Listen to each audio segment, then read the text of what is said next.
Welcome to another deep dive here on the show. Today we're taking a closer look at the world of UFOs. A world full of mystery. Definitely. We'll be guided by a captivating YouTube documentary called Accidental Truth, UFO Revelations. I've seen this one. Yeah, it's packed with interviews, archival footage, and a whole lot of expert opinions. You know I love a good expert opinion. So do I. This documentary is going to help us uncover what's really going on with government involvement in UFOs. Sounds right up our alley. It is, especially between 1947 and 2005. That period's pretty shrouded in secrecy, right? Yeah, lots of unanswered questions. Like, did official UFO research continue after Project Blue Book ended? And what about all those rumors of recovered materials and reverse engineering programs? Who's involved in all this? Exactly. We're on a quest for the truth, We're peeling back the layers to see what's really going on, what's hiding beneath the surface. It's like a giant puzzle, you know, just waiting to be solved. It is. Now, the documentary starts by tackling this whole idea that Project Blue Book was the end of UFO investigations in the U.S. Which officially it was supposed to be, right? Ending back in 1969. Right. The government basically said, that's it, we're done. But this documentary suggests otherwise. Oh, yeah. Swings that door right open. There's this memo from Air Force General Carol Belinder. Oh, yeah, I remember this one. It's from 1969, and he clearly says that UFO reports were still being handled. Through a separate Air Force procedure. Yeah, especially reports related to national security. That's interesting, don't you think? Very. Why keep it so hush-hush if there was no real interest? Makes you wonder what they stumbled upon. Definitely does. And then there's the Calvine incident. Never heard of that word. Oh, with the photograph. Yes, very intriguing. Right. It supposedly shows a diamond-shaped UFO just hovering near a military jet. Nick Pope, a former British official, talks about this one in the documentary. He does. And he mentions how the photograph mysteriously vanished from government archives. And then, just as mysteriously, it reappears years later. Like someone was trying to hide it and then just, whoops, forgot about it. Exactly. Then you've got all these testimonies from credible people. People like astronaut Dr. Edgar Mitchell. Oh, he's fascinating. He claimed to have insider information about these secret programs studying recovered UFO materials. Right. I mean, when an astronaut starts talking, people tend to listen. It all adds up, It does. Points to a deeper, hidden story beyond the official line. So instead of just ending investigations, the government was still very interested in UFOs, keeping things secret, even suppressing evidence. Raises the question, what were they so worried about? What happened that made them ramp up the secrecy? Well, let's say for a moment that these secret programs were real. Who was pulling the strings? What individuals or organizations were involved? Well, the documentary focuses on some interesting figures, like Colonel John Alexander. What did he do? He led the Advanced Theoretical Physics Working Group, a top-secret program. Just the name sounds like it's straight out of a sci-fi movie. Right. Advanced Theoretical Physics. They must have been researching some pretty mind-blowing stuff. No kidding. And there was also Robert Bigelow? Ah, Bigelow. He's involved with those organizations, NIDS and BASE. The ones contracted by the DIA, right? Yeah. To investigate unexplained events, possibly reverse engineer some of those recovered technologies we were talking about. I remember Bigelow owns that Skinwalker Ranch, the place where all those paranormal things happen. Right. Lots of stories about weird lights and cattle mutilations. It's crazy that the government actually sent people to check that place out. And if I'm remembering correctly, Colonel Alexander spent some time there too. Yeah. He even said he saw things that were beyond human comprehension. Pretty spooky stuff. And we can't forget AATIP. What was that one? It was like the precursor to AATIP, the Advanced Aerospace Threat Identification Program. Oh, right. Both of those programs were focused on studying UFO-related technologies. A whole lot of acronyms and mysteries surrounding all of this, isn't there? Seriously. It's getting hard to keep track of it all. So we've got these figures like Bigelow and Alexander operating in the shadows, working with government agencies. It makes you wonder, were they rogue agents or just following orders from higher up? That's the question, isn't it? Either way, it seems like the government was way more interested in UFOs than they let on. And private corporations were involved too. What was their role in all of this? Were they partners or just pawns in a bigger game? So many questions. This is like an episode of The X-Files in real life. Maybe even stranger than fiction sometimes. It is. All right, so let's talk about the big one. Crash retrievals. Ah, yes. The ultimate UFO mystery. Tons of people claim that the government has recovered crashed UFOs. But of course, there's no official confirmation. It's all very hush-hush. Right. But this documentary presents some interesting evidence that might make you think twice. Like what? Remind me. Well, remember that New York Times article from back in 2017? It hinted at congressional briefings on recovered off-world materials. Oh, right. And they quoted Senator Harry Reid and Dr. Eric Davis in that article. Yeah, pretty big names to be talking about this stuff. And then you have Lou Elizondo. He was on Fox News. Yeah, he kind of just casually admitted that recovered UFO debris exists. Just slipped it right into the conversation. Exactly. And then there was that FOIA request, the Freedom of Information Act. What did that uncover? It revealed that the DIA, the Defense Intelligence Agency, has all these documents on recovered UFO debris. An analysis of that debris, right? Yeah. They even mention these materials with impossible property. Like the ability to slow down light or turn invisible. Sounds pretty sci-fi, doesn't it? It does. The documentary also talks about this memory metal that was recovered. What is that? They connect it to nitinol, a special alloy that can remember its original shape. So they're saying this futuristic metal was studied back in the 1940s? Potentially. Mm-hmm. They're studying metal samples from Wright-Patterson Air Force Base at Battelle Memorial Institute. Some believe the debris from the Roswell incident ended up there. Wow. Imagine if all this is true. It would turn everything we thought we knew upside down. It would. It's like we're constantly finding new pieces of the puzzle, but it's a puzzle that keeps getting bigger. A puzzle with missing pieces, too. Lots of unanswered questions. It's true.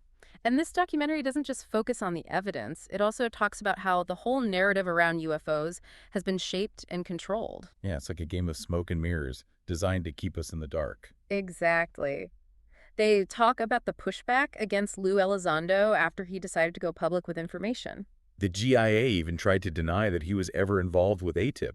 Which is strange, since he was literally the director of the program. Right. And then you have these conflicting statements from people like Harry Reid and even Elizondo himself, especially when it comes to the recovered materials. It's like they know something, but they're being careful about what they reveal. The documentary also points out that the Pentagon tried to link these recovered materials to some kind of advanced weapons program. Which seems like a convenient way to explain things away. Especially since those FOIA documents specifically mentioned recovered UFO materials. It makes you think, who's really benefiting from all this secrecy? Why go to such lengths to control what people know? Those are questions we'll have to keep exploring as we delve deeper into accidental truth. This is definitely a topic that leaves you with more questions than answers. It challenges everything we thought we knew, not just about UFOs, but about history and potentially the very nature of reality itself. Yeah. It really does make you question everything, doesn't it? It does. Like, are we really alone in the universe? Right. If not, who or what are we dealing with here? Is it the classic little green men from all those movies? I guess that's everyone's first thought. It is. But, the documentary throws out some other ideas, too. Oh, like what? Well, it talks about these interdimensional beings, entities that can manipulate space and time. Whoa, that's getting pretty out there. It is. It is. They could exist outside the dimensions that we can even perceive. Okay, now that's just blowing my mind. Yeah, it's a lot to wrap your head around. It is. So how would that even work? Are they like jumping between universes? Well, there are some physicists who believe our universe is just one of many.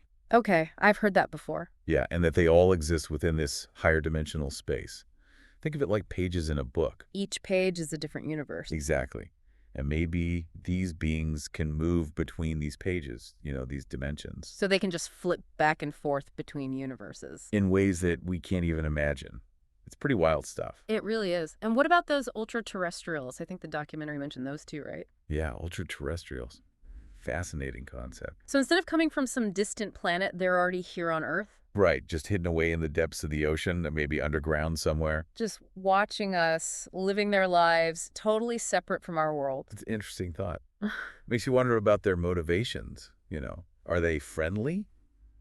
Or are they a threat? I guess we just don't know. The documentary brought up time travelers, too. That's always a fun one. Time travelers. Always a mind bender. Right.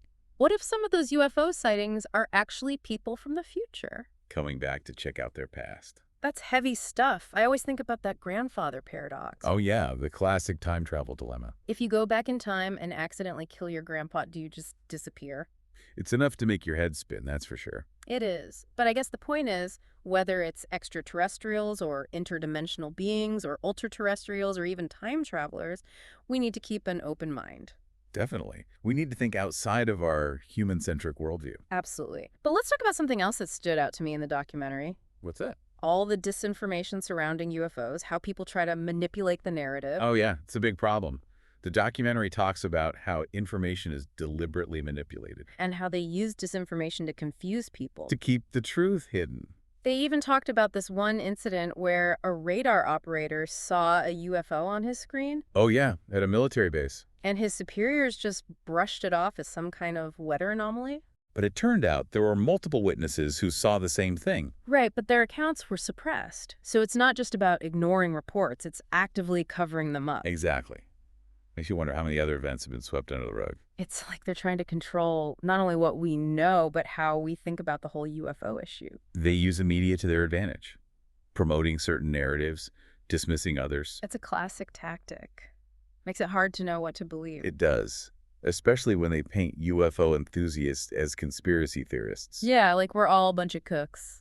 It discourages people from taking the topic seriously. It makes potential witnesses afraid to come forward, too. They don't want to be ridiculed or labeled as crazy. We've got all this disinformation and conflicting information. Official reports that contradict eyewitness accounts, it's like a giant maze. How are we supposed to find our way through all this?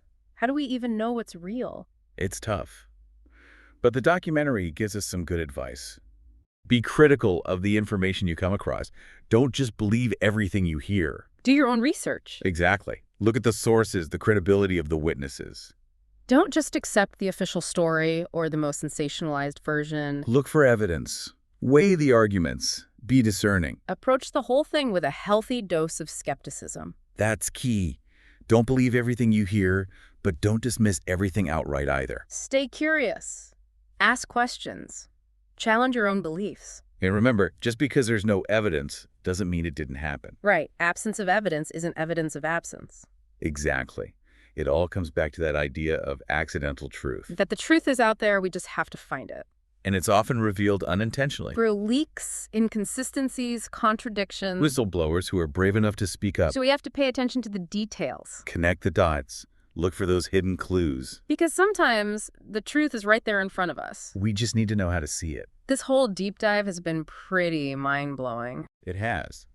And the documentary takes us even further down the rabbit hole when it starts talking about the experiencer phenomenon, People who have had encounters with non-human beings. often accompanied by these strange phenomena and psychological effects. That's where things start to get really interesting. The documentary dives into the role of consciousness. Yeah, the experiencer phenomenon is often dismissed as fantasy or delusion. But they present it as a legitimate area of study. Right, and they talk about Dr. Gary Nolan and his research. He's the scientist at Stanford, right? That's him. He's done some groundbreaking work studying the brains of experiencers. So what did he find? Well, he discovered this distinct feature in their brains. Like something different from the average person. Yeah, particularly in the basal ganglia, which is the area of the brain that deals with intuition and motor control and learning. So experiencers are literally wired differently. It seems that way. And this feature was also found in some high-functioning individuals, too. Interesting. What does that mean? Well, Nolan speculates that it could represent some kind of evolutionary leap. Wow, so they're like the next step in human evolution. He suggests that maybe it's a new variation of Homo sapiens with enhanced abilities. Enhanced abilities. Like what? Where things like heightened senses, better communication abilities, maybe even a sensitivity to electromagnetic fields. Which some people believe UFOs use, right? For propulsion or communication. Exactly. The documentary even touches on telepathy. Whoa, now that's far out. It is. The idea is that experiencers might be able to communicate with these non-human entities on a subconscious level. So our consciousness could actually play a role in interacting with these phenomena. It's a mind-blowing concept, isn't it? The documentary suggests that consciousness might not be limited to just our physical brains. It's like it's some kind of fundamental force in the universe. A force that can interact with other forms of consciousness. This is getting pretty deep. It is. It challenges everything we think we know about reality and the nature of self. So are you saying we all have this untapped potential? That's the question, isn't it? Is it something we're born with? Can we develop it? And if we can develop it, how? The documentary leaves us with these questions. It opens our minds to the possibilities without giving us all the answers. It's a reminder that there's so much we don't know. and that we're just scratching the surface when it comes to understanding UFOs and our place in the universe. And understanding ourselves and the power of our own consciousness. Wow, this deep dive into accidental truth has been a wild ride. It really has. Government cover-ups, interdimensional beings, the power of our own consciousness. It's a lot to take in, that's for sure. It makes you think, how does all this fit into our everyday lives? Yeah, that's the big question. The documentary doesn't really give us concrete answers, you know? It doesn't. But I feel like there are some key takeaways here. Definitely. I think the most important thing is to keep an open mind. To not be afraid to question what we think we know, And to be skeptical, too. Don't just blindly accept everything you hear. especially with all the information out there these days. It's overwhelming, right? We have to be critical thinkers. We have to evaluate our sources, consider different perspectives. Don't just jump to conclusions. It's like being a detective, you know? Yeah. We're gathering clues, looking for patterns. Trying to piece together the truth. And this documentary really highlighted how much disinformation is out there. Yeah, how people try to manipulate the narrative, control what we believe. We have to be aware of that. We can't just be passive consumers of information. We have to be active, question things, do our own research. But this documentary isn't just about uncovering secrets and debunking myths. It's about exploring our potential, too. That's what I found so fascinating, the idea that we might be capable of so much more than we realize. Those experiencers, they're seeing things, feeling things that most of us can't even imagine. Exactly. It makes you wonder, what if we could all tap into those abilities? What if we could all develop those heightened senses, that intuition? It would change everything, wouldn't it? It would. It would be like a whole new era for humanity. A new level of understanding. It sounds pretty far out, I know. It does. But, sometimes reality is stranger than fiction. That's for sure. We've seen that time and time again in this deep dive. So what have we learned from all of this?